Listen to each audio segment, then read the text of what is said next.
New Zealand is being sold out to multinational corporations by the biggest free trade agreement ever that most politicians won't get to see until it is signed.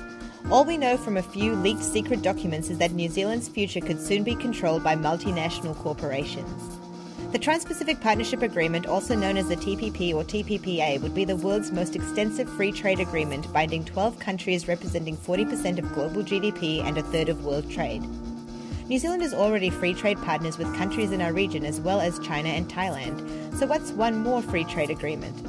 Well, some trade deals make trade easier between countries, but very little about the Trans-Pacific Partnership is actually about trade.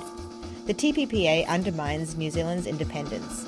Many New Zealand policies, regulations, practices and laws will have to change to be the same as the US and other TPPA countries. In the future, New Zealand won't be able to make laws that contradict the free trade agreement. Countries that fail to conform risk economic sanctions. Laws that protect New Zealand but cause multinational corporations to lose profits would also make New Zealand vulnerable to being sued for millions in secret offshore tribunals. If New Zealand loses in a secret tribunal, then we will have to change our laws or policies to avoid being sued again. How will New Zealand explain the loss of money to the taxpayers? It's a corporate power grab with democracy at stake, shifting power from the people and the governments they elected to multinational corporations or governments of foreign countries. What happened to Canada under the North American Free Trade Agreement or NAFTA could happen to New Zealand under the TPPA. Canada is being sued for a combined $750 million for revoking a pharmaceutical patent and protecting its environment with a temporary ban on natural gas fracking. The TPPA may elevate the power of a secret international tribunal above every democratic institution in New Zealand. The treaty document is secret. What we know of the TPPA comes from leaked documents. WikiLeaks has leaked the intellectual property and environmental chapters. Other leaks include the investment chapter and some early drafts. The intellectual property chapter contains restrictions on generic medicines which could make medicine in New Zealand unaffordable. The US pharmaceutical lobby would get the upper hand over countries like New Zealand who want to continue to buy cheap generics. It introduces criminal penalties for small-scale downloading of copyrighted material and internet piracy. ISPs will monitor you and kick you off the internet for piracy. Naturally occurring plants and animals will be able to be patented. Companies like Monsanto will no longer have to fear restrictions such as New Zealand's current GMO regulations. Copyright will last 70 years after the author dies or 140 years after publishing. The deaf and blind may lose access to books. Converting books to Braille for the blind without permission would become illegal. The investment chapter of the TPPA gives US corporations more rights than New Zealand companies. It makes it harder for the New Zealand government to protect us against risky financial services and banking practices. New Zealand will lose the ability to increase legal restrictions on mining, gas and oil projects. So who has access to this secret treaty? Those with access include 600 corporate advisors representing US corporations, industry groups and name brand companies.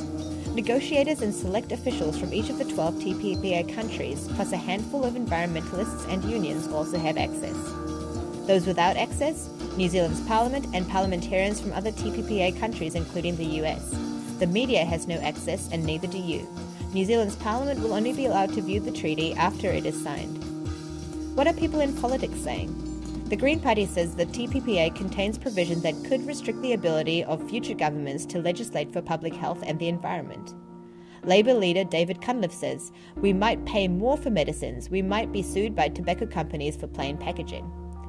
New Zealand First's Winston Peters says New Zealand must not be led down the road to becoming the 51st state of America. John Key says he can't go through the TPPA line by line, and that free trade agreements are always conducted in secrecy. Mark Sinclair, New Zealand's former trade negotiator, mentioned privately that New Zealand had little to gain from the TPPA. The US government is applying significant and sustained pressure on countries like New Zealand to adopt US-style IP laws and penalties, according to Paul Matthews, Chief Executive of the Institute of IT Professionals New Zealand. Noam Chomsky says the TPPA is designed to carry forward the neoliberal project to maximize profit and domination and to set the working people in the world in competition.